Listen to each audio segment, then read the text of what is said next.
Let's get this glue on.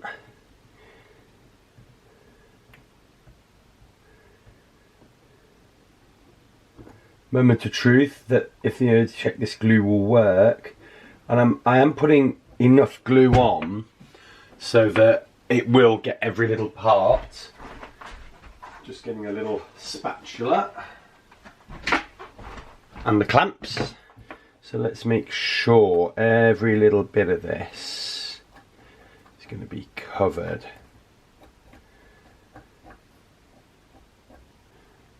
There's quite a lot of nooks and crannies in here. And look, it doesn't matter if you get it over the outside, we can always rub that off. Okay, so moment of truth. I'm now going to do this kind of side on. And there we are, bang there. So I'm just going to squeeze a little bit of that out first. And then just get sort of the bulk of this glue off now. And then we're going to squeeze that again. There we go. Okay, so that should do. There's not an awful lot else we can do there. Let's leave that to dry. Won't take very long. And we'll see what we end up with there. Right. So actually this glue, I think this glue actually dries in like 10 minutes, but it's been about 2 hours. I got a bit sidetracked onto something else. And let's just have a little look at that. See how strong that is. That's not bad. That's actually not bad. So what we now need to do is just tidy it up, sand it up a little bit, and then we need to get the epoxy out, fill that little, where are we? You see that little gap there? We've got to fill that little gap and then work out how we're going to then secure this.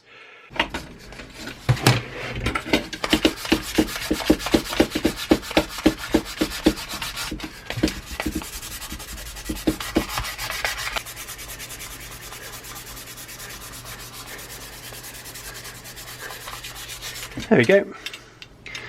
So that's looking quite tidy. So actually I thought to myself, there's no point fiberglassing this all up and then stringing over it. We may as well string over it. If it breaks again, it'll break along that same cracked seam. So we'll just repair it again and then we'll fiberglass it. So all I'm going to do is I'm going to just stick up this little bit here. So we're going to mix some fiberglass just to fill this little gap here. And then maybe just, well, no, I'm not even going to fill these tiny little rough bits where the wood splinter, because we're going to string over it. And then all we're going to do is use this string to string over it. It's not perfect string. I don't know what it is. Just cheap string. It's all I've got. But we'll just use that to wrap it. And if it kind of gets a bit wet or rots, then, you know, we'll just do it again. Now, I was going to fill this for strength, but actually I think it's probably better to leave it runny. You'll see here I've just taped up the sides here, and I'm just literally going to use this tiny little paintbrush to sort of try and get it to go in. And the reason I've left it runny is because I want it to sort of try and soak into the wood if I can. I'm just going to keep going like this, little by little. The bristles can almost get down to the bottom here. There we go, and we're just letting it then harden.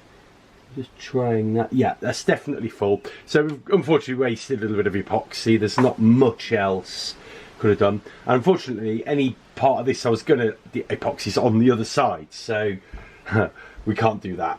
So we're just gonna let that sit to cure. It takes 30 minutes. Well, pot life's 30 minutes. Drying time 2.5 hours. Sanding time 5 hours, full cure 7 days. So we can't do anything now till the morning, so we'll let that sit there and dry, and we'll come back to it tomorrow. Just actually completely forgot I bought this. Just received this book off a second-hand bookstore. Open Boat Across the Pacific.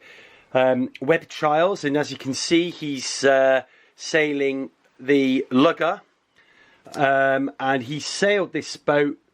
Basically, I think he did the same route as Captain Bligh, who was infamously thrown off his boat in a mutiny years and years ago, hundreds of years ago. So yeah, I'm going to be reading that and hopefully getting some insights into how he did it, and also, yeah, how, you know, he got out of situations like this. So yeah, that'll be really interesting, really good read. Looking forward to reading it.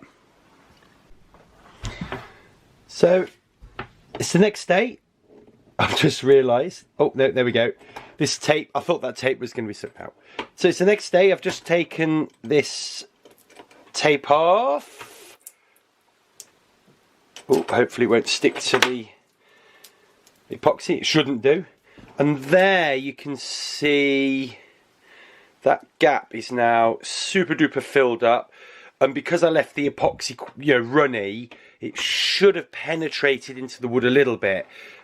Now, teak is a bit oily if this is teak. So epoxy's not super at home soaking into the teak, but we've done our best. So the next job is to sand this flush. And I've got some, I think I've just got some P180 to do that. Be a little bit quicker than the P600 I had yesterday, which was a little bit fine.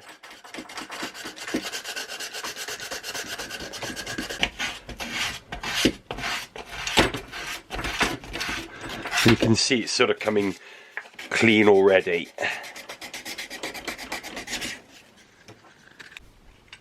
So that's nice and smooth.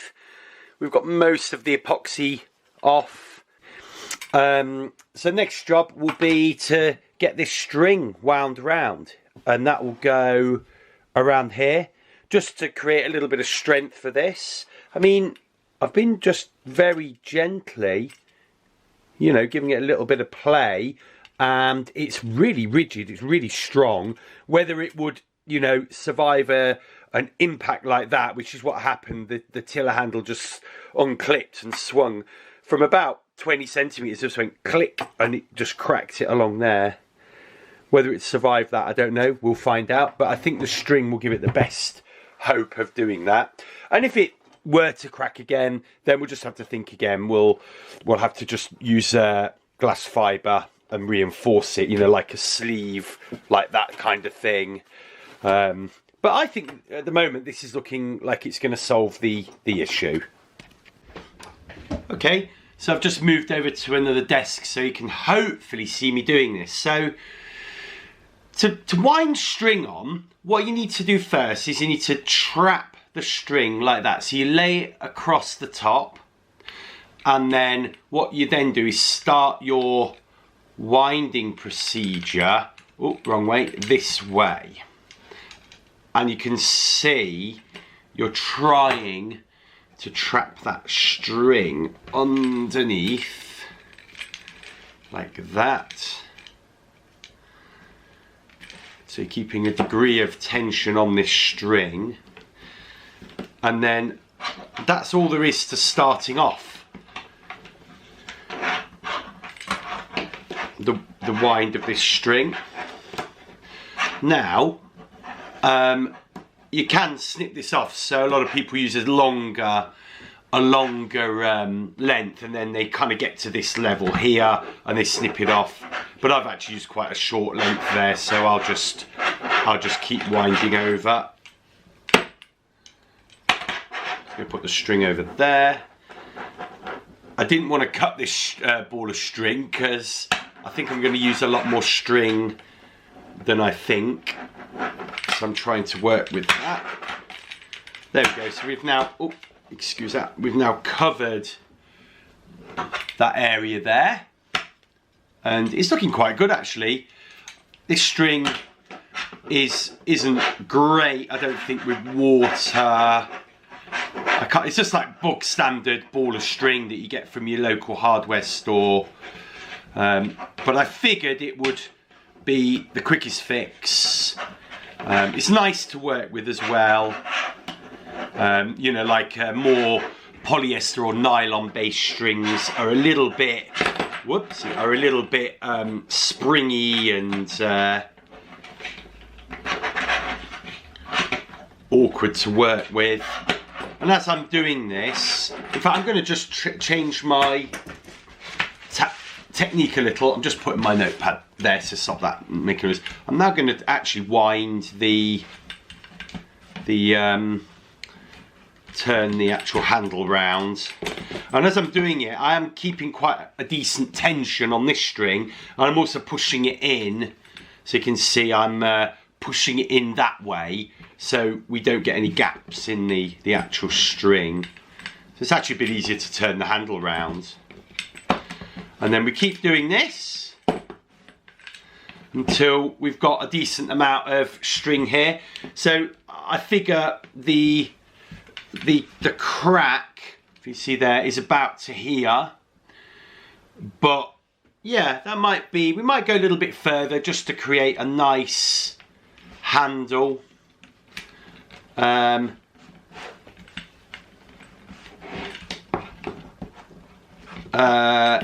take too long once you get going. Makes your fingers ache though, this does. And I think it's going to actually look quite nice, this string. It's going to look really nice. And the tiller doesn't really get wet. So, you know, it should last quite a nice time. And this string's also quite soft and grippy in a way. It's got a really nice feel to it. What happened to that bit there, but not to worry.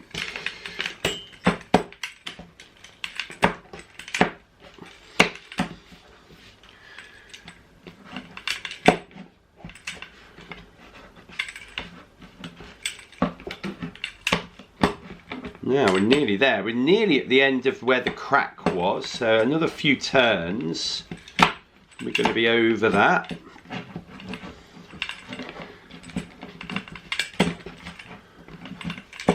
There we go. So we're at the end of the crack now. I just think it would just be a little bit more comfortable to just have a little bit more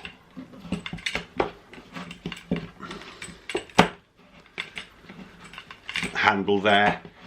The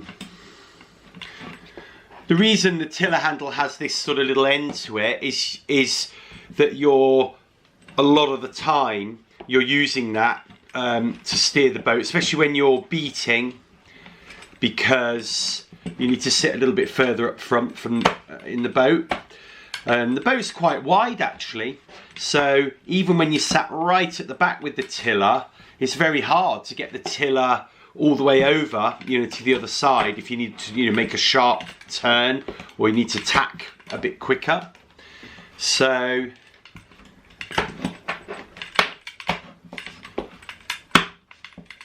right, so that's that done.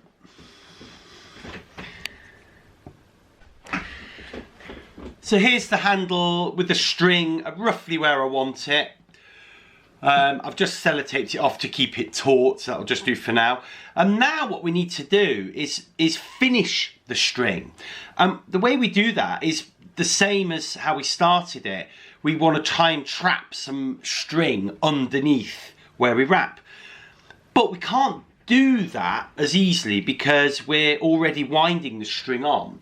So the way we do it is by making a little loop, or this is one way of doing it. So I've just got a normal paper clip, and I've made a little loop in the paper clip there. I don't know if you can see. And then what we do with that is we just lay that along there. In fact, I've just got to twist that round a little bit. It's not going to lay flat otherwise. Just make sure we get that nice and flat. Whoopsie. That's better. So then we lay this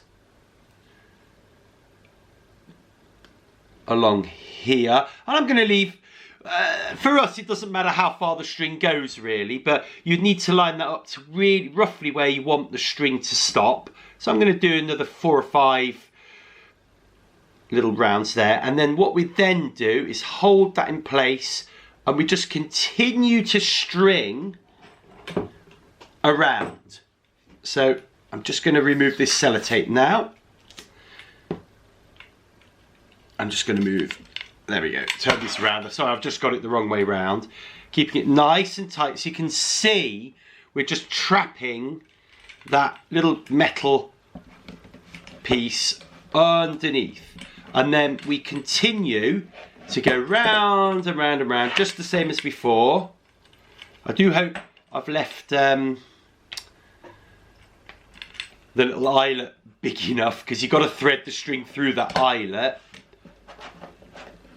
So there we go, we get to about there, and then what we've got to do, now we know how long this is, we just need to snip that. I've got to go get some scissors. I've just snipped that to a decent length, and now we just got to thread that through here.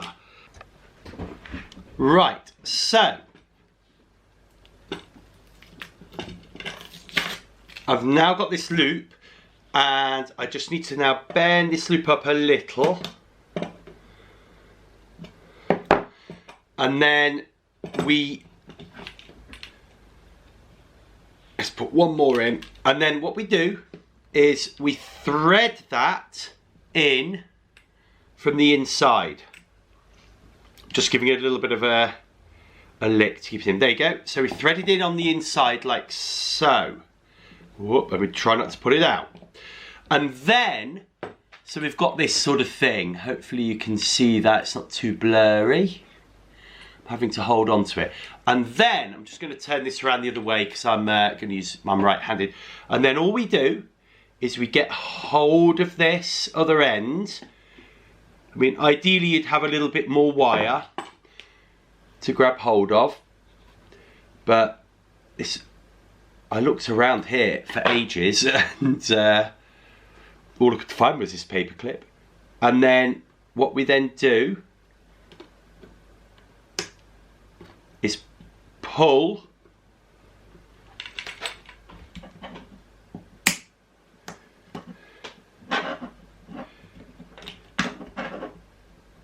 this through, so you can see it's being pulled through. Oh, it's hard work. There we go. And that is pulled through. It was hard work doing that. And then all we need to then do is snip that last piece. I just go and get my fiberglassing scissors, because these are super sharp. And all we need to then do is cut that nice and flush. And then, you know, you could put a dab of super glue or epoxy on there if you want to, but that's essentially done. I don't know what happened there. I got a little turn around the wrong way, but you know what? That's the first time I've ever done this, and I'm quite happy with it. So there we go. How to string wrap your tiller handle. This will give it not only strength, but it should also help to just give it a little bit of grip as well. But also, you know what, gives the whole tiller handle a little bit of character as well, doesn't it? It fits the boat quite well. So there we go. Job done.